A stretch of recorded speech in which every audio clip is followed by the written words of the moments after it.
Ya repasamos Disney, y gracias a sus likes y su apoyo, es momento de ir a hablar de otra productora, DreamWorks, La Casa de Shrek, Cómo entrenar a tu dragón y B-Movie. Bueno, prepara unas palomitas y siéntate cómodo porque estás a punto de ver nuestra lista que repasará de la peor a la mejor cinta de DreamWorks Animation hasta la fecha. Pero neta, preparen las palomitas, porque incluimos todas las películas de DreamWorks en un solo video. Empezamos con Boss Baby 2. Al día de hoy esto parece como uno de esos conceptos creados por IA que comparte tu tío en Facebook, pero nada más alejado de la realidad o más cercano a la realidad.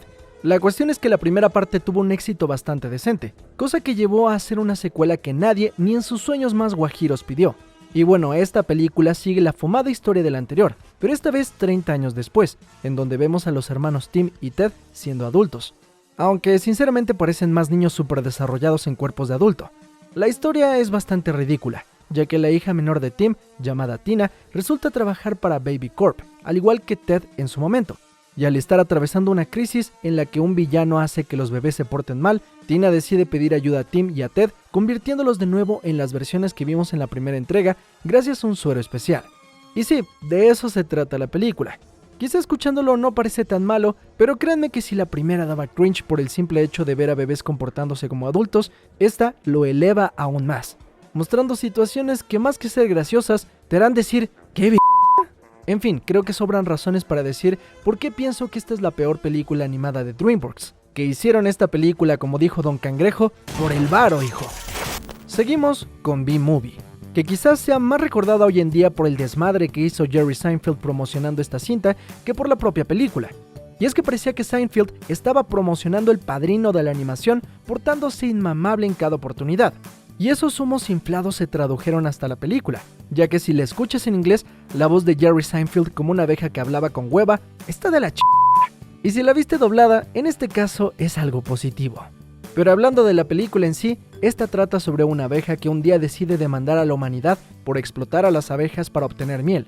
Ganando la demanda se da cuenta que la sostenibilidad de las abejas va en picada, y entonces debe de aliarse con una humana llamada Vanessa para regresar al status quo de las abejas. La película puede ser ingeniosa cuando vemos cómo funciona el pequeño submundo de estos seres, pero luego se pone rara cuando la protagonista humana engaña más o menos a su esposo con una abeja. ¿Cómo a quién se le ocurrió eso? Quizá lo interesante de esta época es ver cómo tanto Disney, Pixar y DreamWorks reforzaban mucho la idea de ¿qué pasaría si los trastes hablaran? ¿O qué tal si los bichos tuvieran aventuras? Lo que hizo diferente a las películas de DreamWorks es que tenían un poco de jiribilla, un poco de malicia que ni Disney ni Pixar podían tener en sus cintas, y quizá es lo que hace destacar a las películas de este tipo. Pero creo que B-Movie es más memorable por lo rara que es que por lo buena. Trolls 2 World Tour. A continuación, los siguientes puestos son ocupados por la saga de Trolls, películas que entre sí son muy parecidas, por lo que el orden en la que las escogí no influye mucho. Pero podemos comenzar con la que considero la peor de las tres, Trolls World Tour. Si tú no sabes ni madres de Trolls, Dios te bendiga.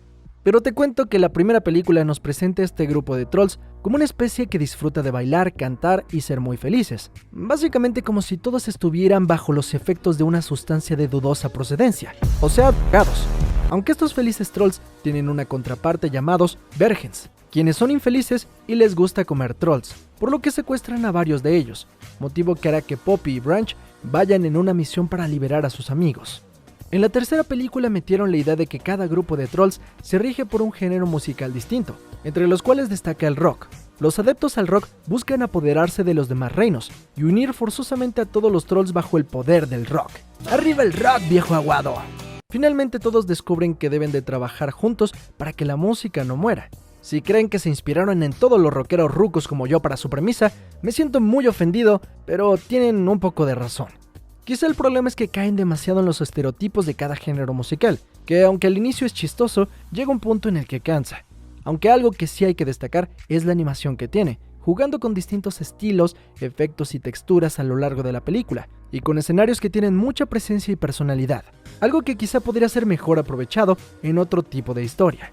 A pesar de tener voces como la del abuelito Ozzy Osbourne o la del ex papacito Justin Timberlake, creo que la película tiene un enfoque demasiado infantil, a diferencia de otras cintas de DreamWorks que van dirigidas a un público más general. Siguiendo con Trolls, la que me parece está en medio en calidad es la parte 3, la cual continúa con la historia de Branch y Poppy, quienes tienen que salvar al hermano de Branch llamado Floyd, ya que este fue secuestrado por una pareja de estrellas pop que no son muy amigables. En esta ocasión el enfoque musical de la película va en torno a las boy bands, reuniendo incluso una versión trollificada de NSYNC, lo cual hará que todos los que fueron al 90s Pop Tour con Kaba se emocionen. Realmente las tres películas son muy similares en sí, pero pongo a esta tercera parte por encima de World Tour porque la animación es mejor.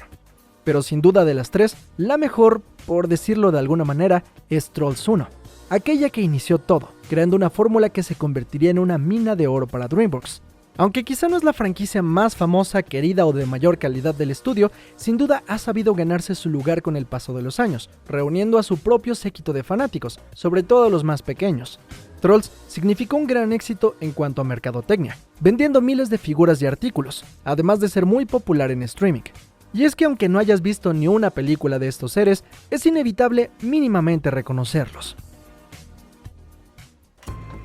Spirit Untamed. Parece que últimamente las productoras han decidido sacar secuelas o precuelas de películas clásicas de hace más de 20 años que nadie pidió. Supongo que la nostalgia vende, pero uno preguntaría, ¿nostalgia para quién? Porque incluso la primera cinta de Spirit no le fue tan bien en taquilla. En cualquier caso, la idea de esta película surgió a partir de una serie animada de Netflix que salió en 2017. La película está hecha con animación 3D, a diferencia de su antecesora, cambiando también completamente el estilo que tenía, siendo una versión más liviana y caricaturesca, alejándose de lo realista y enfocándose en un producto infantil. La verdad, esta película se siente más como un producto independiente y de bajo presupuesto, en donde la historia se centra en una niña que trata de domar a un caballo llamado Spirit, pero no el Spirit que conocemos, sino el hijo de este. Creo que nunca nadie pidió esta película y realmente pocos la recuerdan o saben de su existencia, y dudo mucho que sea la primera elección de alguien un domingo por la tarde. Sinbad. Avanzando más en el top, tenemos la última película de animación tradicional de DreamWorks y el punto de quiebre para que la industria se enfocara totalmente en la animación 3D. Sinbad hoy en día quizá es recordada con cariño por muchos chavarrucos al ser parte de un grupo de películas en 2D que salieron a inicios de los 2000, como El Camino hacia el Dorado o Atlantis, pero sinceramente de todas estas, quizás Sinbad es la menos destacada. Y como mencioné en mi video de los peores fracasos de la historia de Hollywood, Sinbad casi le cuesta el changarro a DreamWorks. Pero no es que la película sea mala, es de hecho bastante entretenida, ofreciendo una historia de piratas y fantasía un tanto fresca, pero no lo suficiente como quizá lo hizo El Planeta del Tesoro. Porque vamos, no conozco a nadie en su sano juicio que diga, hey, vamos a ver Sinbad, mi bro, la mejor película de los 2000s. En mi opinión le faltan personajes memorables o mínimo memeables, y por todos esos factores tuve que poner esta cinta tan abajo en esta lista. Home. Home es una película que me hizo sentir más cómodo viendo a un alien que a un humano. Es que vean eso, estos humanos se ven más raros que una tienda de Highway llena de gente en una plaza comercial. Estoy seguro que esos güeyes lavan dinero. ¿Cómo pueden abrir tantas tiendas y nadie compra nunca? Pero bueno, la historia de Home trata sobre O, sí, así se llama, O, un alien castrosísimo y molesto que la cagó tanto en su mundo que llegó al planeta Tierra escapando. Encontrándose con una niña, esta lo ayudará a escabullirse. Todo mientras el planeta es asediado por una invasión. A lo largo de la película entiendes el por qué la gente rechaza a O, y es básicamente porque es un pendejo, y además habla raro. Y tiene la voz de Sheldon de Big Bang Theory, lo que lo hace supongo más irritable. La verdad es que la película se pone medio insoportable a veces y es bastante cursi. Y además se le mueven cosas muy raras a ese alien. Ey, no sean mal pensados, es solo su patita. Boss Baby. El fetiche de Hollywood con los bebés es extraño. No es suficiente tener a los Muppets Babies o a la película de los hermanos Wayans con un güey gángster que se ve como bebé. No, necesitábamos una película de DreamWorks con un bebé protagonista que actúa como un adulto empresario. Lo verdaderamente descarado es que la cinta estuvo nominada a los Oscars, aun cuando en realidad, aparte de rara, la verdad es que es medio mala. Pero por alguna razón captó la atención de la audiencia porque, como dijimos, hasta tuvo una secuela. La historia trata sobre Tim, un niño que tiene una gran imaginación y que espera a un hermano menor, pero lo que termina tocando a su puerta es un bebé burócrata. Así es como este bebé que llegó en taxi con una amenazante personalidad rivalizará a la de su hermano. El asunto es que la película está tratando de vendernos que Tim es parcialmente quien está imaginando esta idea de que este bebé es un maníaco con trajecito, y todo es una alegoría a cómo él ve su mundo cambiar al tener un hermano. Como alegoría está padrísimo, pero la película se vuelve en confundirte en si este bebé corporativo es real o no. Algo destacado es que Tobey Maguire estelariza la cinta como el hermano mayor, y Alec Baldwin hace del Boss Baby, y la verdad ambos lo hacen bastante bien. Pero el resultado es un sueño bien ácido, bien raro que hace que tener al bebé haciendo cosas de adulto sea incómodo. Y aunque en su momento a la gente le divirtió la idea, la verdad a largo plazo siento que es un experimento interesante que fue demasiado lejos. Turbo. No me lo van a negar que cuando se anunció esta película, todos pensamos que era una parodia barata de Cars, pero con caracoles muy rápidos. ¿Entienden el chiste? Son caracoles y son rápidos, porque los caracoles son asquerosos y son lentos y si les... Turbo nos cuenta la historia de un pequeño caracol cuyo sueño es ser el más veloz del mundo, pero todos le dicen que eso jamás ocurrirá. Un día este cae en el motor de un auto que al usar nitro le da al caracol super velocidad, cosa que este aprovecha para competir contra autos de Fórmula 1. Sí, un caracol compitiendo con autos. Bueno, si lo cuento así, la historia puede parecer algo ridícula, y eso es porque sí es ridícula. Siendo una mezcla entre Cars, Rápidos y Furiosos y Flash, no negaremos que la película es entretenida a ratos. Una historia simple, bastante tonta, pero divertida, a veces. O sea, solo si te acabas de meter un porro bien macizo, te la recomiendo. Krakens y sirenas. ¿Se acuerdan de la película de los antiprogres donde decían que mostrarían cómo se hace una buena versión de La Sirenita y que destronarían el live action de Disney en cines? ¿Qué? ¿Cómo que fue un fracaso en taquilla? Bueno, aunque mucha gente creía lo que dije anteriormente, esto no es cierto, ya que la película llevaba un par de años en desarrollo, y se aleja bastante de la historia de La Sirenita. Ruby Gillman es una adolescente que un día descubre ser una Kraken heredera del trono. Porque claro, ser la única con piel azul y cabello viscoso no era indicativo suficiente para saber que había un pedo raro por ahí. Tras esto, Ruby debe defender los mares de las sirenas, principalmente de Chelsea, quien claro es una sirena bastante similar a Ariel, pero algo zafada y manipuladora, ya que no solo manipuló a Ruby, sino a la gente en redes sociales. En fin, aunque la película es destacada visualmente, con un estilo que se sabe diferenciar de las demás, siento que la historia no se explota lo suficiente, y aunque trata de dar un giro de tuerca con el tema de las sirenas y los krakens, no deje de ser un cliché. Capitán Calzoncillos. Esta es una de esas películas que realmente no es para todos, en donde se nos cuenta la historia de Jorge y Beto, dos niños que por accidente hacen que el director de su escuela se convierta en el Capitán Calzoncillos, un superhéroe que ellos inventaron, claro. Un hombre con capa en calzones que por alguna razón parece un huevo humano. En realidad, no hay mucho más que decir sobre la historia. La película sabe a lo que va, situaciones ridículas y estúpidas protagonizadas por estos tres personajes, haciendo chistes tontos y con un humor un poco absurdo. Pero claro, la película va dedicada más a un público infantil, ya que incluso esta franquicia empezó como una serie de libros para niños. Si quieres apagar tu cerebro un rato y disfrutar de una excelente animación con chistes simples, esta es tu película. Más adelante, casi empatadas, tenemos a las dos películas de los Croods, una simpática familia de cavernícolas.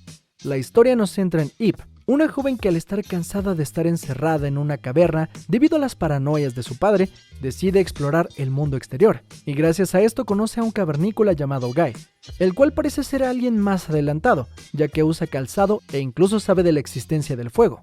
Este le advierte sobre la llegada del apocalipsis, por lo que Eve y su familia se ven envueltos en una aventura que pone a prueba sus creencias y tradiciones. En orden de peor a mejor, yo pondría a Crood 2 como la menos buena. En esta secuela los Croods conocen a la familia Bettermans, que para los no speak English significa que son como los Croods pero mejores, más adelantados y aparentemente civilizados. Los Croods deberán aprender a convivir con ellos, pero a la vez con costumbres muy distintas. La premisa es casi igual a la primera y al igual que Trolls, me parece que DreamWorks podría echarle un poquito más de ganas a la historia. Por eso es que la primera de Croods me parece la mejor, porque la primera presentación de la familia me parece más original e interesante, y aunque la historia es un tanto predecible, logró ganarse el cariño de la gente en taquilla. Pero creo que comparado al resto de películas de DreamWorks, los Croods realmente no son tan memorables o icónicos visualmente, y me parece que es una película palomera sin más. Abominable. La premisa de esta cinta es sencillísima. ¿Qué pasaría si el abominable hombre de las nieves no fuera un monstruo y en realidad fuera un incomprendido ser que busca cariño y aprecio? La verdad, lo que me sorprende es la excelente crítica que recibió la película, que ojo, no es mala para nada, El problema es que cuando salí del cine tras verla, honestamente la olvidé más rápido que a Vine. Vamos, la animación es muy bonita, la premisa es lo que esperas, pero no hay nada más. Solo son un grupo de niños que se unen para llevar a este monstruo de regreso con su familia. Pero tampoco se Madagascar tiene 55% de aprobación en Rotten Tomatoes y esta tiene 82. Por 1.000.000 de veces yo preferiría mover el bote que meterme en esta cinta llena de clichés cursis. Vecinos invasores. Esta película, llamada en inglés Over the Hedge, nos trae un grupo de animales que, guiados por un mapache, conocen los placeres de los suburbios de Estados Unidos. Sin saberlo, los animales están reuniendo comida para que el mapache pueda zafarse de un oso, al cual le arruinó toda su comida para la hibernación. Lo divertido es ver cómo los animales salvajes reciben el choque de las comunidades humanas. Y pues sí, eso es todo. Vamos, no tiene una crítica social, aunque hay un esbozo de ella. El punto es que te la pasas bien viéndola, pero no de huevos, o sea, te la pasas bien. Vamos con la siguiente. Las aventuras de Peabody y Sherman. Ok, vamos entrando al punto donde las películas son más buenas que malas. Esta película de Peabody and Sherman ha pasado inadvertida a lo largo de los años, y es que está basado en unos cortos animados aún más olvidados, llamados Peabody's Adventure, cortos que salían en Rocky Bullwinkle. Y no mames, ya nadie se acuerde de Rocky Bullwinkle, y eso que era su show, güey. Y si nadie se acuerda del show de los protagonistas, menos se van a acordar de los segundones. El punto es que DreamWorks decidió revivir la franquicia en forma de película. La historia trata sobre un perro antropomorfo llamado Peabody, que tiene un hijo adoptivo llamado Sherman. Estos embarcan en un viaje usando una máquina del tiempo, pero una vez que Sherman hace mal uso de esta, ambos deben de embarcarse para evitar que las líneas temporales colapsen. El resultado es un montón de referencias históricas, mientras los personajes van saltando entre momentos importantes de la humanidad, lo que hace muy disfrutable la cinta, que sí, ha sido totalmente olvidada por todos, igual que los cortos animados y el show de Rocky y Bullwinkle, pero creo que puede ser una buena alternativa si quieres verte como mamador cuando alguien pregunte ¿qué película de DreamWorks es tu favorita? Madagascar 2. Siempre me cuesta trabajo diferenciar entre Madagascar 2 y 3, pero mi referente es que la 2 es donde sale Motomoto. Y quizás se pregunten cómo puedo ser tan estúpido para confundir la 2 con la 3 si son bastante distintas. Pero güey, es que no es mi culpa la manera en que DreamWorks exprime a sus franquicias. Pero bueno, en la segunda película de Madagascar, nuestros queridos personajes neoyorquinos ahora viajan a África, donde vuelven a chocar culturalmente con los animales salvajes, pero esta vez de la sabana. El giro de tuerca es que el león Alex se encuentra con su perdida familia, ya que de niño lo habían secuestrado. Y creo que aparte de que nos presentan divertidas situaciones, el meollo de esta cinta es la pregunta ¿qué me hace diferente? La búsqueda de identidad puede ser ejemplificada cuando la cebra Marty se encuentra con muchas otras cebras idénticas a él, lo cual le hace pensar si es tan único y diferente. Pero supongo que así debe de sentirse un adolescente cuando va a un concierto de Billie Eilish. Esta premisa también conflictúa a Alex, quien no sabe si su lugar pertenece en la sabana o con sus amigos. Lo mejor es que esa buena premisa está aderezada de mucha comedia y de personajes de los que ya estabas encariñado. Creo que si bien es repetitiva con la primera, tiene sus momentos que la hacen destacar. Quizá rebasando a la segunda esté la tercera entrega, donde nuestros protagonistas llegan a Europa y se unen con unos animales de circo. Para empezar, la tercera película es la que mejor animación tiene y nos presenta algo nuevo a las dos anteriores. Los personajes ya no van a estar en lo salvaje, sino que van a encontrarse en la ciudad con pintorescos personajes que son bastante entretenidos. Y aparte nos dio el meme que a los tiktokeros les mama. Personalmente empatizo más con la segunda película y su mensaje, pero entiendo que a la mayoría le guste más la tercera entrega. Además, como digo, la animación está mucho más pulida y los chistes y personajes destacan mucho más de manera visual. Spirit. Spirit es de las películas con las que DreamWorks comenzó a destacar. Aunque ya tenían años haciendo cintas, el estudio aún navegaba entre varios estilos de animación, stop motion, CGI y claro, animación tradicional. Spirit nos centra en los años de colonización de América del Norte, donde un caballo es apresado junto con un nativo americano. Ambos escapan mientras van encontrando su lugar en el mundo. La realidad es que la propuesta es interesante, con un tono muy serio en relación a otras películas chistosonas que incluyen animales. En este caso, los animales hablan solo por momentos y en otras se comunican solo mediante expresiones. Esto termina provocando que la verdad desde niño me diera hueva la película. Y de adulto, aunque respeto mucho el talento detrás y la intención de la película, la realidad es que sigo pensando que es un poquito aburrida, sobre todo si este es un proyecto enfocado a niños, ya que para adultos realmente todo es demasiado simple. Regresando al punto donde podemos decir que Spirit es un buen intento por hacer animación con un tono más serio, pero que a pesar de la manufactura en animación, que es muy destacada, pues no deja de ser la neta aburrida. Una disculpita, Spirit. Shrek 3. Avanzando más en el top, todos podemos coincidir en que amamos a Shrek. Pero, ¿Shrek 3? La verdad está un poco culera. La historia de esta tercera entrega comienza con la muerte del papá de Fiona y gobernante del reino, lo que deja a Shrek como el heredero al trono. Sin embargo, Shrek no desea este peso sobre él, por lo que va en busca del legítimo heredero, un joven quejumbroso que tampoco desea ser rey. El problema de la 3 es que las dos películas anteriores fueron tan buenas y tan creativas que parece que se les secó el cerebro a todos en DreamWorks, por lo cual esta tercera se siente un poco a huevo, sobre todo porque ibas esperando reírte como idiota al cine, y en cambio la mayoría se quedó como de sí, está padre güey, pero la realidad es que la película se siente bastante plana. El regreso del príncipe encantador como el antagonista tenía sentido, pero tiene menos chiste que la primera vez que lo vimos.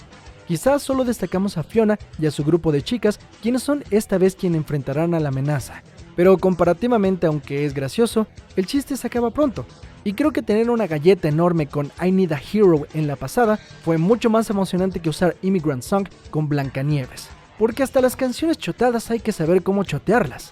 Por eso, ahora de las 4, creo que es la cinta más bajona. Tampoco es la peor del mundo, pero es que veníamos de rechuparnos los dedos con pura joyita. Después de una decepcionante tercera entrega, la verdad es que las expectativas se habían bajado para la cuarta entrega, pero afortunadamente DreamWorks confirmó que esta cerraría con broche de oro, hasta ese punto claro. La historia trata sobre cómo Shrek está cansado de la monotonía de su vida, por lo que un misterioso ser llamado Rumpelstiltskin se presenta ante Shrek dándole la oportunidad de tener un día de su vida donde pueda hacer lo que quiera a cambio de que este ser tome un día de la vida de Shrek. El ogro acepta sin saber que este tomaría el día donde Shrek nació, por lo que surge una realidad donde nuestro protagonista nunca existió. Por esto sus seres queridos no lo reconocen, y él debe de ir reconectando con todos, desde el burro que es un esclavo, hasta Fiona que lidera una rebelión de ogros contra el ahora gobernante de todo, Rumpelstiltskin. La premisa me parece una referencia a la vida real. Shrek había dado todo de sí, y estaba cansado, jefe. Por lo que un repaso por su historia valorando a todos los personajes de la saga parece a lo correcto. Ese concepto creo que hizo a DreamWorks esforzarse a que esta película recapturara el espíritu de la primera cinta, ya que tiene cosas cagadas como el gato con botas panzón, el morrito castroso del inicio y a la Fiona mamadísima. Quizá el gran problema que tienen la película 3 y 4 es que es molesta la actitud de Shrek, quien todo el tiempo está emputado por todo, incluso afirmando en un momento que le caga a su familia. Lo cual pues se vuelve cansado porque parece que la única historia que se le ocurre a DreamWorks es que Shrek esté envergadísimo con la vida. A pesar de todo, creo que podemos coincidir en que todos estamos esperando una Shrek 5, pero quizá pocos recuerden que las últimas dos secuelas no estuvieron tan chidas, por lo que si llega una quinta, verdaderamente tendría que ser algo que DreamWorks piense con mucho cuidado. Lo que el agua se llevó. Creo que en este punto de la lista estamos en el terreno de estaba bien, pero todavía le faltó un poquito. Y eso creo que describe a lo que el agua se llevó, o como la conocieron en inglés, Flushed Away. Una historia que trata sobre una rata llamada Roddy St. James que vive lujosamente como una mascota. Un día es visitada por una rata callejera. Tratando de tirarla por el drenaje, él termina yéndose por el desagüe, llegando a una ciudad subterránea llamada Ratópolis. Él tendrá un choque cultural, pues ha vivido toda su vida en el privilegio, pero ahora mientras la ciudad es asediada por una tiránica rana que quiere acabar con este sitio, nuestro protagonista debe de ayudar a salvar a todos. La verdad, la película es bastante divertida, y es de ese DreamWorks de antaño de los años 2000 que tras el éxito de Shrek intentó darnos proyectos alocados, que si bien en animación no estaban a la par de Disney, siendo producida por Aardman Futures, que también hicieron Wallace y Gromit, esta película nos da ese look de stop motion, pero honestamente el CGI aún no logra traducirlo totalmente. La película tiene sus chistes y situaciones divertidas en un mundo regido por roedores, pero pues Ratatouille sí le rompió su rata madre al concepto un año después en 2007, por lo que somos mesurados en dónde posicionamos esta película de lo que el agua se llevó. Los pingüinos de Madagascar. Si pensamos en Madagascar, sin lugar a dudas hay un grupo de personajes que muchos tienen en mente, y nos referimos a Cabo, Kowalski, Rico y claro, Skipper. Estos pingüinos que vimos por primera vez en Madagascar se robaron el corazón y risas de muchos fanáticos, llegando a tener incluso una serie animada. Y por si fuera poco, DreamWorks decidió darle su propia película, en donde conocemos el origen de estos. De primeras uno pensaría que esto no es la mejor decisión, y esto es básicamente una precuela a Minions, o sea, un spin-off de personajes secundarios chistosones que son chistosos en la película, pero uno no sabe si necesitan su propia película. Afortunadamente para los pingüinos, este fue un total acierto. La cinta sucede después de Madagascar y tiene un tono similar a la serie, mostrando a los pingüinos parodiando los clichés de las películas de espías y acción, obvio llevándolo a lo más exagerado posible, en donde deben de tener los planes de un malvado pulpo que quiere modificar genéticamente a los héroes. A la fórmula se le añade otro grupo de espías conformado por distintos animales de nieve, dándonos un divertido enfrentamiento entre ambos equipos. Creo que sin duda una de las razones por la que esta película es tan divertida es el doblaje latino, que dota de muchísima personalidad a los pingüinos, y que ya son conocidos como un sello de garantía en la franquicia. Y a pesar de que la premisa no puede sonar tan interesante, la manera en que ejecutan los chistes y las escenas de acción le otorgan este puesto en el top. El espantatiburones. El principal problema que tuvo el espantatiburones es que se estrenó un año después de Buscando a Nemo, y dado que Pixar estaba turbo on fire, las audiencias no pudieron evitar comparar estas dos aventuras bajo el agua, y sinceramente parecía que el espantatiburones estaba capitalizando sobre el éxito de Nemo. Pero vista ya la distancia, a pesar de que la animación no es tan espectacular de manera técnica como lo fue la de Nemo, en su propio nicho, la verdad a mí me parece una cinta muy entretenida. La premisa trata sobre Oscar, un pez un poco sonso que un día se crea la fama de haber asesinado a un tiburón, por lo que populariza el apodo del espantatiburones. Sin embargo, la familia mafiosa del difunto tiburón vendrá a perseguir a Oscar. En cuanto a las referencias, la película se vuela la barda teniendo a Martin Scorsese como uno de los mafiosos, con todo y sus cejas de que esta película es cine. Además, tiene al espantacomediantes Will Smith como Oscar, Robert De Niro como Don Lino y Jack Black como el tiburón Lenny. De verdad siento que la crítica ha sido muy dura con esta cinta, que revisité hace poco y puedo decirles que la pasé genial viéndola. No tendrá los mensajes profundos de Buscando a Nemo, pero eso no la hace poco disfrutable y entretenida. El origen de los guardianes. Este pedo es como tener a los Vengadores formados por todos esos seres que tus papás te dijeron que existen, pero mágicamente dejan de aparecer cuando cumple cierta edad, solo que ahora regresan con esteroides. Santa Claus, el hada de los dientes, el conejo de Pascua y Sandman entrenan a Jack Frost, porque Juanito Escarcha sonaba muy culero. Todos se unen para poder enfrentar a Pitch Black, o el Coco para los compas. Este planea dejar al mundo sumido en la oscuridad. La película sigue una serie de libros titulados The Guardians of Childhood, y se tenían planes para tener una trilogía en el cine, pero esto parece que no pasará, debido a lo mal que le fue en taquilla a esta película, lo cual es algo injusto, ya que es bastante original con la manera de representar a todos estos personajes y los distintos mundos que visitamos. Y a pesar de no haber sido un éxito en su momento, se ha ido ganando el cariño con el paso del tiempo, y el grupo de personajes se han vuelto de cierta manera icónicos. No sé si en algún punto DreamWorks quiere darle una oportunidad a esta franquicia nuevamente, ya que tiene mucho potencial al existir en un mundo mágico. Pero bueno, ya sabemos cómo DreamWorks trata sus secuelas, así que en este punto es mejor quedarse con el dulce sabor de boca que nos dejó esta cinta. Monstruos contra aliens. No sabemos aún por qué DreamWorks le mama poner a dos especies en conflicto, pero en este caso funciona muy bien. La idea de Monstruos contra Aliens es que básicamente una organización secreta ha reunido a varios monstruos con la espera de que detengan una amenaza si ésta llegara a la Tierra, algo así como el Suicide Squad. Y sorpresa, los que terminan llegando son los aliens. Los marcianos llegaron ya. El problema es que estos monstruos son nuestra única esperanza, pero no son los más inteligentes o los que mejor trabajan en equipo. Pero no importa porque deben de unirse para salvar el día.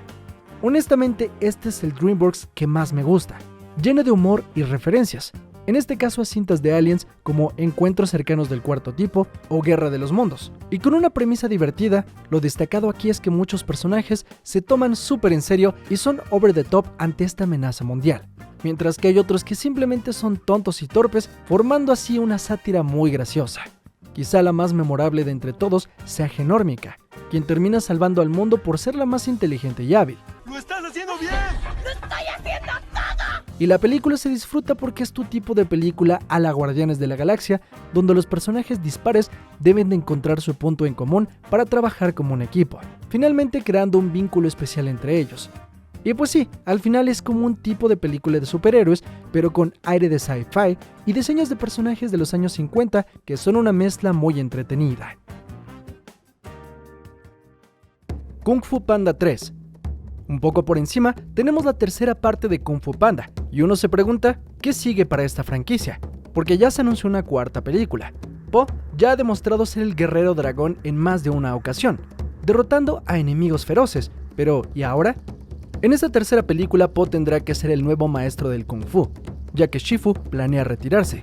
Para esto, Po debe de aprender cómo manejar el chi.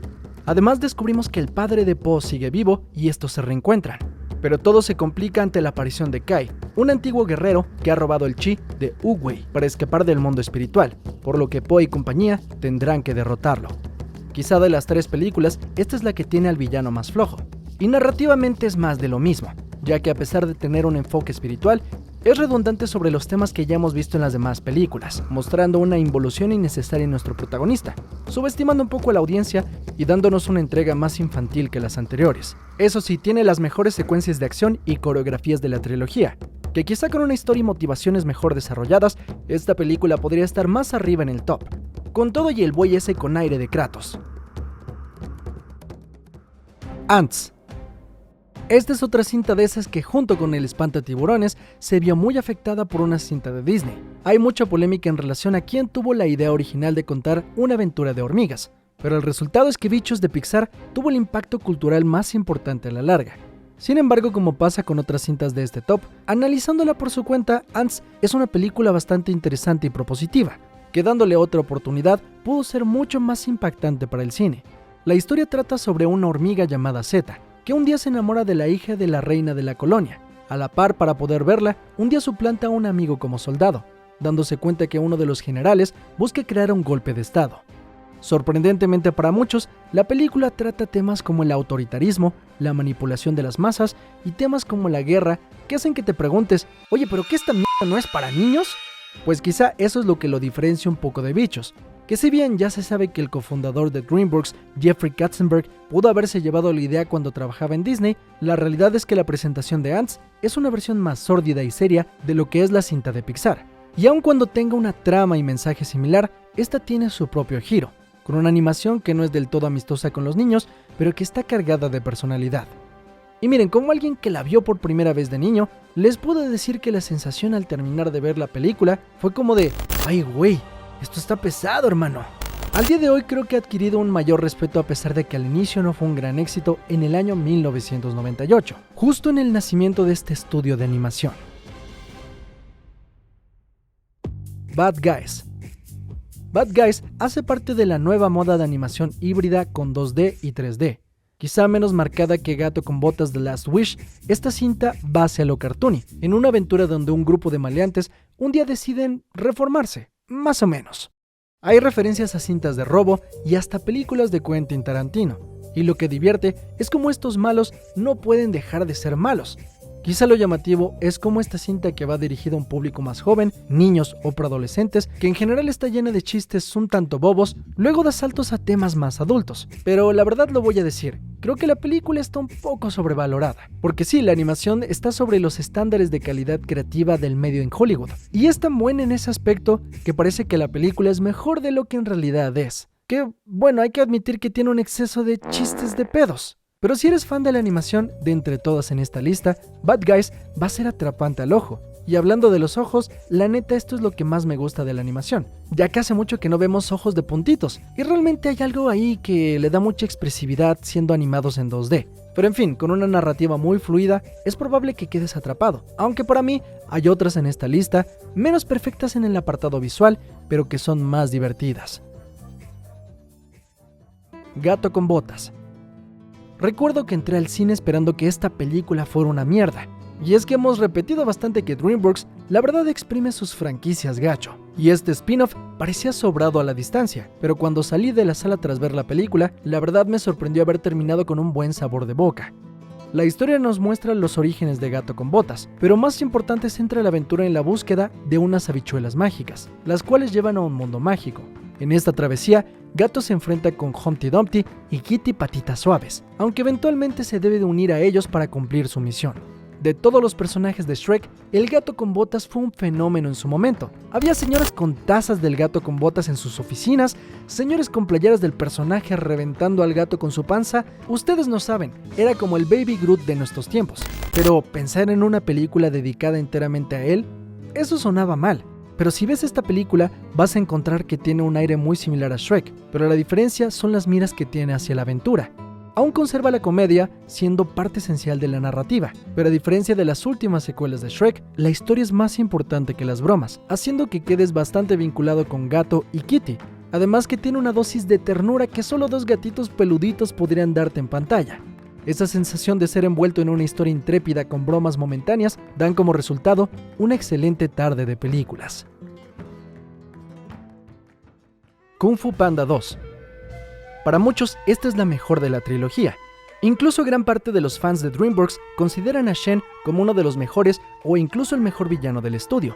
Y puedo entender por qué esta película tiene tanto cariño por parte de la gente, pero honestamente creo que repite un poco la fórmula pasada. Esta historia se centra en cómo Po está en busca de saber cuál es su origen, y a su vez conseguir la paz interior, explorando la introspección del personaje. Esto es esencial para poder aprender una serie de movimientos especiales, un requisito para todo maestro del Kung Fu. Por si no era obvio, la cinta revela que Po es hijo adoptivo del Sr. Pink. Debió ser una sorpresa gigante. Esto no fue solo una casualidad, ya que Shen decide asesinar a todos los pandas del reino, debido a una profecía que decía que un guerrero blanco con negro acabaría con su reinado, por lo que los padres de Po lo ocultaron y lo mandaron lejos de la aldea para salvarlo. La película vuelve a tocar el tema de ser el elegido, y cómo Po desconfía de su capacidad como héroe, aventurándose en una búsqueda de autodescubrimiento que lo ayuda a derrotar a Shen. Shen es un villano interesante que, aunque a simple vista parece que solo quiere conquistar China, su construcción va más allá de eso, vinculándolo con Po de manera orgánica, sin mencionar su estilo de pelea, que según los animadores fue un dolor de huevos animar. Y si de animación hablamos, la película tiene algunas de las escenas más memorables de la franquicia, y un tono oscuro que sin duda la convierten en una secuela digna de DreamWorks. El camino hacia el dorado. Esta animación junto con El Príncipe de Egipto podrían pertenecer a Disney. Como mencioné con Sinbad, en esa era de Atlantis y el planeta del tesoro. El estilo y las premisas son un tanto similares, pero quizá DreamWorks desde aquí empezó a destacar por llevar aún más allá las películas al ramo de la comedia. El camino hacia el dorado trata sobre dos jóvenes que en los primeros años del descubrimiento de América escuchan la historia sobre la mítica ciudad de El Dorado. Por tanto se embarcan juntos por descubrirla. Llegando ellos son confundidos por dioses, por lo que los veneran como tal. Sin embargo, los conquistadores reales se acercan, y teniendo ya un cariño por este sitio, estos dos amigos deciden apoyarlos. La premisa de entrada es muy divertida, y la personalidad de ambos protagonistas hacen que la mayor parte del tiempo no necesites nada más.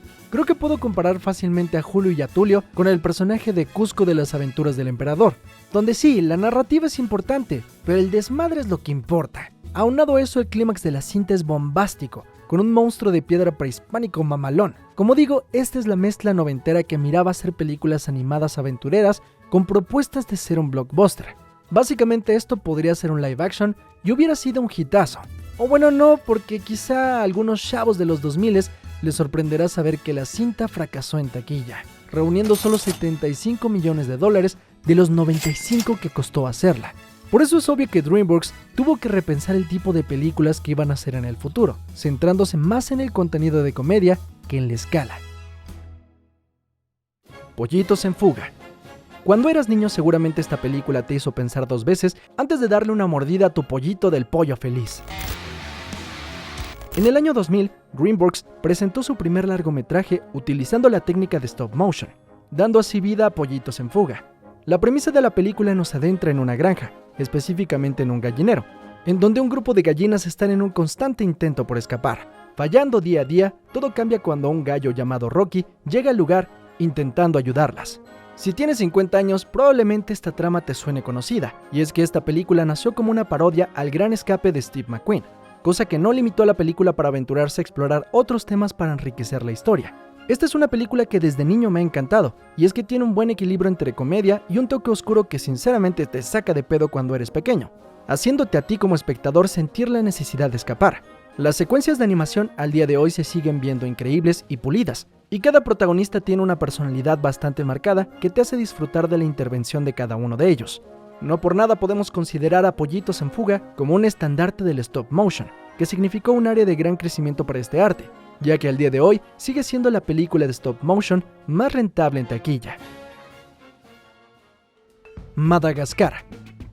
Me sorprende bastante lo mal que la crítica recibió a Madagascar. Vamos, entiendo que no es el producto más profundo o perfeccionado que ha entregado DreamWorks, pero creo que el impacto cultural que tuvo en su momento fue bastante destacado. A huevo te sabes una frase o una canción que sale en esta película.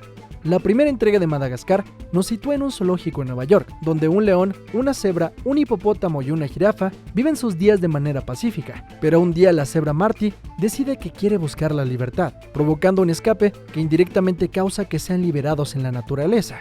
Pero siendo animales consentidos, se encuentran con la dura realidad, y claro, el deseo de regresar a casa.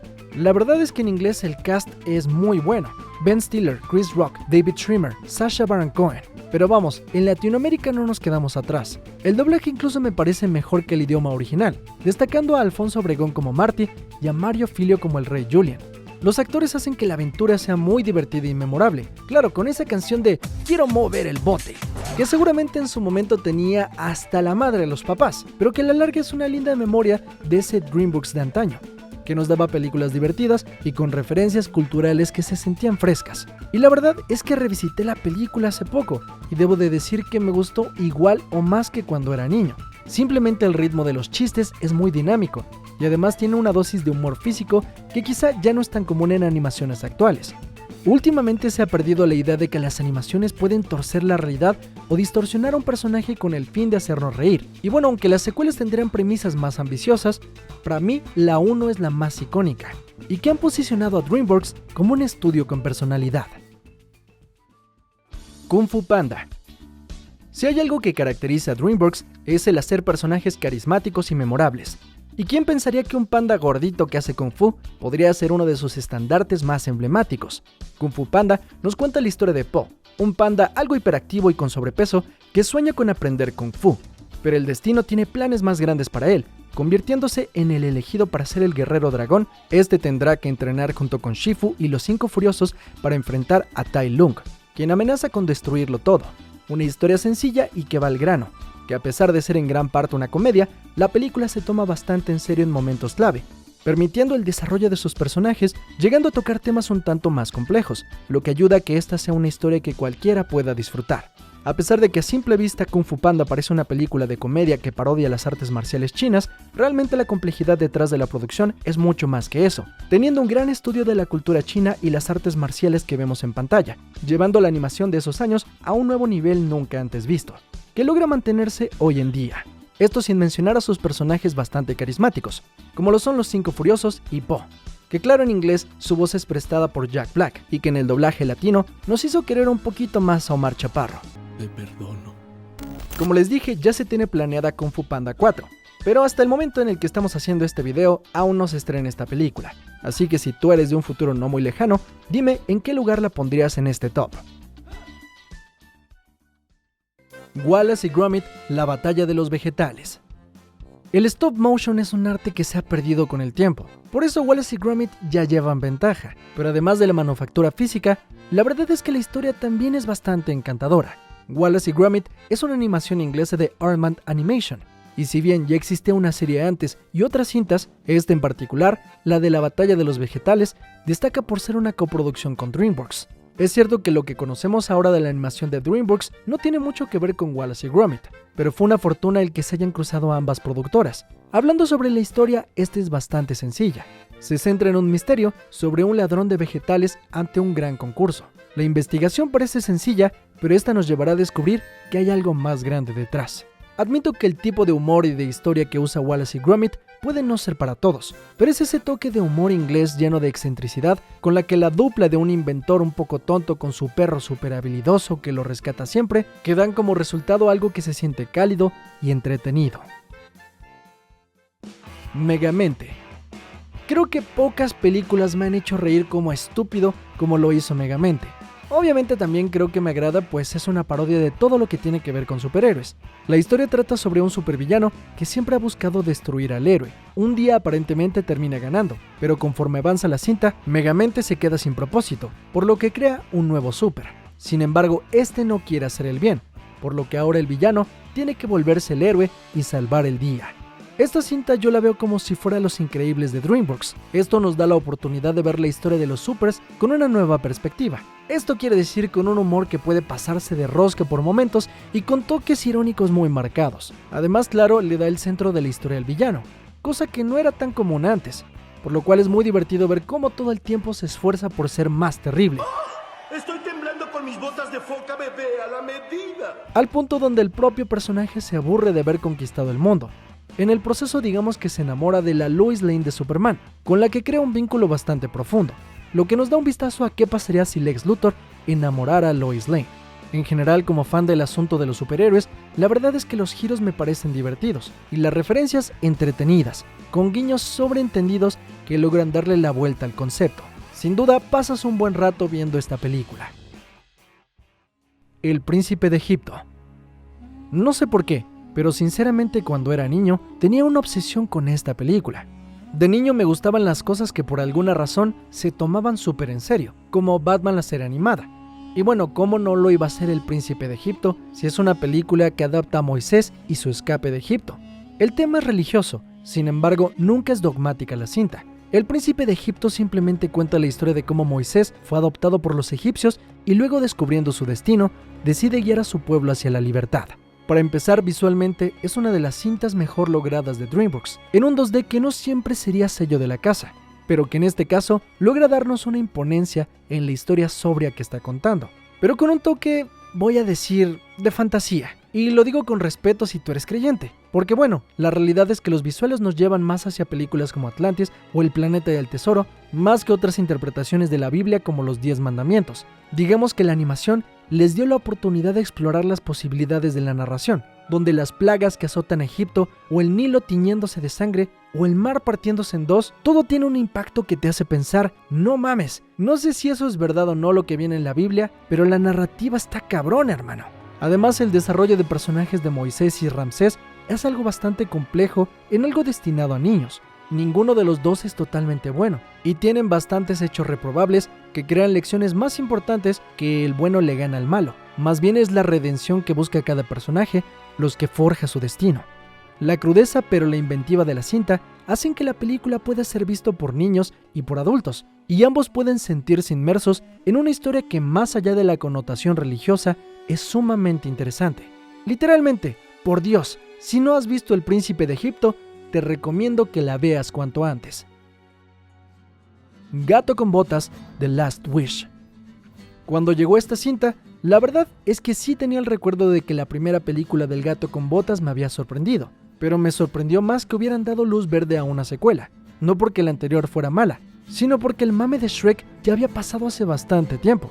Y aunque la trama de esta secuela es bastante similar a la primera, la verdad es que no termina importando, porque esta cinta toma todos los preceptos de la primera y los engrandece, además de añadirle una animación que te cagas. Más que Bad Guys, esta cinta es propositiva en todo su aspecto de animación híbrida. El verla es como un orgasmo visual, llena de puro talento y personalidad, que no creo que deba de ser el camino de todo el estudio a seguir, pero sin duda pareció un buen pretexto para que esta secuela excediera las expectativas nuevamente.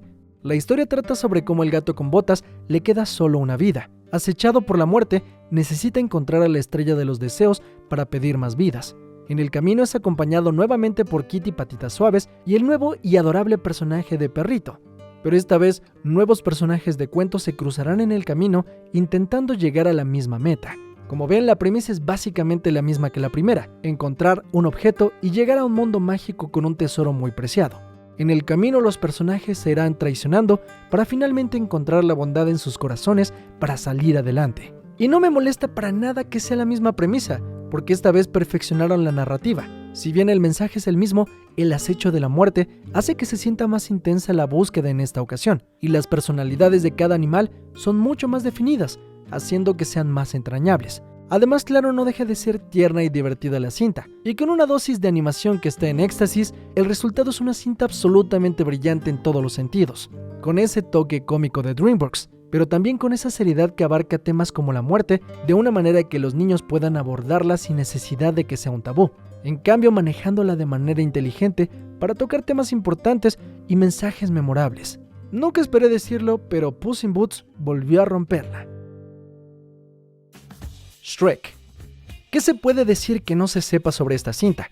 La trascendencia de Shrek se sigue sintiendo aún hoy en la animación. Y es que viajando en el tiempo a finales de los 90 e inicios de los 2000, la animación en general estaba teniendo una pequeña crisis.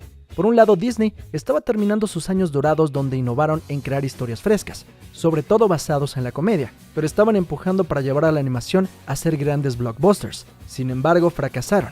El Planeta del Tesoro es el ejemplo más claro, que a pesar de tener una gran inventiva y mucho talento detrás, no fue suficiente para lograr captar la atención de las audiencias. Aparentemente lo que buscaba la gente en esos años era una cinta pequeña en la que la comedia fuera lo principal. Y es que ya estaban un poco gastadas las historias de princesas. Por eso DreamWorks dio justo en el clavo, en una película que jugaría con todos los clichés de cuentos infantiles, llenándolos de referencias de la cultura popular actual, pero sin perder el foco de la historia principal. Esta fórmula la veríamos repetida en varias cintas de DreamWorks, como Megamente o Madagascar. La comedia es central, las referencias incluyendo música es lo que te hace sentir que la película sea moderna, pero la historia nunca pierde el foco. Los personajes y su evolución son muy importantes, aunque en general las películas de DreamWorks no llegan a ser tan melosas como las de Disney. Así es como en 2001 conocimos a Shrek, quien se encamina con burro a salvar a la princesa Fiona, que se mantiene cautiva en una torre. Lo que como niño te sorprendía en ese entonces al ver la película era la soltura con la que los personajes se desenvolvían. Hablaban como personas normales. Y creo que inconscientemente estábamos cansados de que las películas fueran tan cuadradas, y Shrek se sintió como una liberación. Sobre todo porque no subestimaron a la audiencia, aunque parte de esta fueran niños. Esto hizo que todos se pusieran del lado de Shrek. Vamos, hasta el Festival de Cannes la nominó para ganar la Palma de Oro, algo que no ocurría desde Peter Pan en los años 50. Y bueno, también hay que decirlo, en Latinoamérica destacó bastante por su doblaje, con Alfonso Obregón como Shrek y Eugenio Derbez probablemente en el mejor papel de su vida como el burro. Te reto a decirme si tú eres una de esas personas que no es fan de Shrek. Pero siguiendo con este tren de pensamiento, si Shrek 1 fue la que rompió el molde, la segunda es la que perfeccionó la fórmula. En la segunda los chistes le subieron al 200% al desmadre. Conocer al gato con botas y el cagarse en todos los cuentos posibles hacían más y más divertida la aventura. Además, el enamoramiento de Shrek y Fiona llegaron a un punto más elevado, donde ahora estaban luchando por la libertad de su reino. La segunda destaca porque los chistes estaban en su punto, en donde rayaban en ser demasiado adultos para los niños, pero no tanto que los pequeños no pudieran disfrutar la película en cierto nivel de lectura. Vamos a poner un ejemplo. Tenemos este momento cuando detienen al gato con botas y le sacan una bolsa de arena. ¡Arena para gato! ¡Eso no es mío! ¿O qué tal este otro donde para hacer crecer la nariz de Pinocho hablan sobre que usa tanga? El arrojo de meter esos chistes sexuales y de drogas en una cinta infantil de manera tan ligera pero con picardía hicieron el perfecto contrapeso para Disney. Sí, estaban padres Aladdin o Hércules, pero los niños querían más cosas como Shrek. Por eso la primera película con 60 millones de presupuesto reunió 491 millones de dólares. Y la segunda película con 151 millones de presupuesto reunió 953 millones de dólares. Una absoluta locura para una animación en ese tiempo y ahora. No hay parámetros para decir cuánto cambió la animación la saga de Shrek. Y sí, quizás se fue desdibujando un poco con el tiempo, pero sin duda sigue siendo una referencia cultural muy importante. Así como lo escuchaste, güey. Llegando al final de nuestro top, ¿qué película se alza como la mejor de DreamWorks de todos los tiempos? ¿Cómo entrenar a tu dragón? Ok, lo admito, hice un poco de trampa en este puesto. La película que está sobre todas es Cómo entrenar a tu dragón 1. Sin embargo, por lo bien estructurada de su trilogía, pondré las 3 cintas en este puesto. Aunque creo que Shrek 1 y 2 son mejores que las 2 y 3 de Cómo entrenar a tu dragón, decidí colocarlas todas juntas porque creo que a diferencia de Shrek, Cómo entrenar a tu dragón ha hecho algo que pocas animaciones o incluso pocos proyectos han logrado. Y eso es la evolución lineal y coherente de sus personajes, no solo en aprendizaje, sino en edad, teniendo una conclusión que despide a los protagonistas habiendo tenido un círculo narrativo espléndido. La historia, por si no la conoces, trata sobre un grupo de vikingos que viven en una realidad donde los dragones existen. Sin embargo, ellos viven enemistados con ellos. Entre los vikingos destaca Hippo, el hijo del jefe del clan, que es lo opuesto a fuerte y popular. En cambio es un chico reservado, bastante flacucho, que no encaja mucho con los demás. Un día su vida cambia cuando adopta a un dragón llamado Chimuelo, que se vuelve su entrañable amigo y que será el factor que cambie cómo los demás ven a estos seres. Lo que hace destacar a la primera, para empezar, es la entrañable relación entre el dragón y el niño. Chimuelo es un personaje adorable y tierno que todos desearían tener como amigo. Juntos descubren que la unión hace la fuerza, y que a pesar de malas experiencias, siempre debemos estar abiertos a cambiar nuestro punto de vista.